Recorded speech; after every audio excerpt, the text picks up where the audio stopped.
Distribution de tracts électoraux à Tiddas, petit village à une centaine de kilomètres au nord-est de Rabat.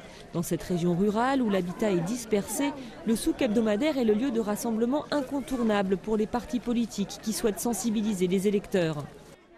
C'est la première fois que j'entends parler de ce parti, la gauche verte marocaine. Il y a beaucoup de partis, on ne sait pas si on peut leur faire confiance. Une trentaine de partis sont en lice pour ces élections de vendredi. Au total, 395 députés doivent être élus. La réforme de la Constitution, adoptée en juillet dernier par référendum, octroie davantage de pouvoir au Parlement et au chef du gouvernement. Mais pas suffisant ici pour donner confiance aux hommes politiques.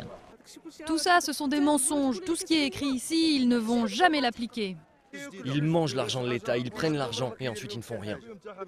Tu as peur d'aller voter et de te faire avoir. On s'est déjà fait arnaquer une fois, deux fois, alors pourquoi voter encore? Ce n'est pas la peine. Dans le souk, plusieurs petits groupes sillonnent les allées en chantant des slogans ainsi que le nom de leur candidat.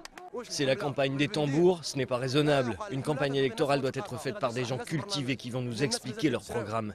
Ici, les gens se font encore acheter et il y a des hommes politiques qui profitent de leur ignorance. L'analphabétisme atteint 30% à l'échelle nationale, plus encore dans les régions rurales.